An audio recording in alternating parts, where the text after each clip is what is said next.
हर हर महादेव, जय भोलेनाथ। मैं सुमन खन्ना आपका स्वागत करती हूँ। उम्मीद करती हूँ आप सभी ठीक होंगे, खुश होंगे। भोलेनाथ की कृपा आप सभी पर बनी रहे, ऐसी मैं कामना करती हूँ।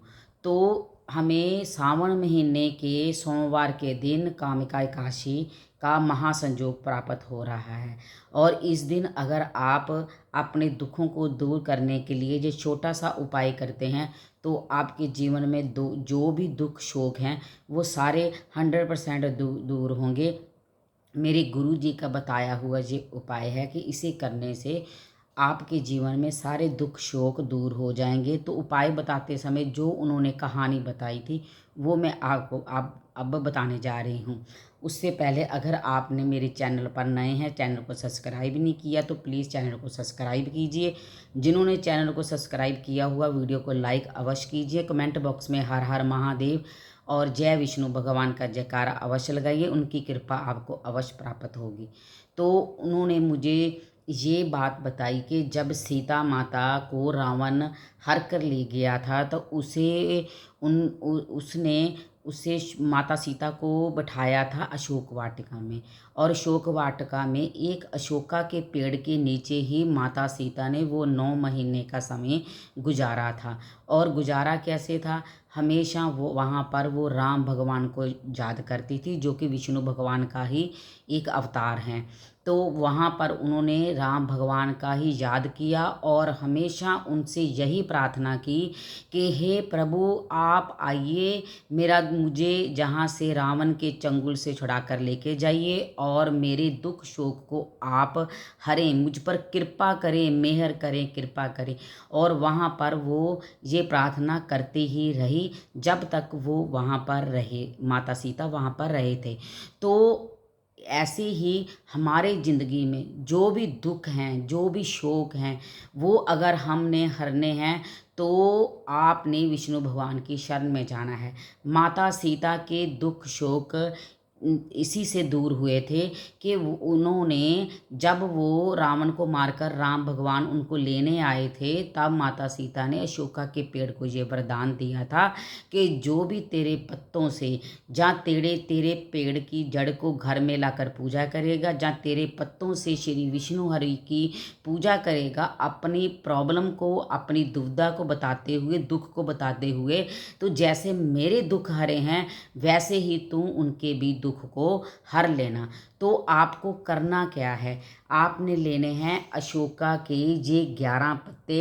एकादशी के दिन से एक दिन पहले आप इसे ले आएं और 11 पत्ते लेने हैं। और ये याद रखना है कि इनकी थोड़ी सी डंडी भी साथ में हो, बिल्कुल। तो डंडी के बिना पत्ता मत लेकर आइए, पूरा पत्ता आपने लेकर आना है। 11 पत्ते आपने लेकर आने हैं और इन पत्तों पर आपने चंदन का तिलक लगाना है। इसके बीच में सेंटर में आपने चंदन का तिलक लगा के 11 पत्तों पर लगा देना है। और पत्ते जब लेकर आएंगे, सबसे पहले उनको धोना है। धोने के बाद आपने उनको साफ़ करना है, फिर चंदन का तिलक आपने लगाना है। चंदन का तिलक लगाने के बाद 11 के 11 पत्ते को लेकर आपने इस तरह अपने हाथ में रख लेना है और विष्णु भगवान के सन्मुख प्रार्थना करनी है कि जैसे आपने सीता माता के दुख दूर किए, आपका सीता माता के सारे दुख दूर हो गए, आपने उनको उनके दुख से दूर किया था, वैसे ही आप हमारे दुखों का नाश कीजिए और हम पर अपनी कृपा कीजिए। मेरी ये परेशानी है, अपनी परेशानी को बताकर। अगर तो आपके घर में लड्डू गोपाल हैं, तो आप उनके पास ये 11 के 11 पत्ते आप ऐसे ही, आप उनका जैसे श्रृंगार करते हैं वैसे चढ़ा सकते हैं।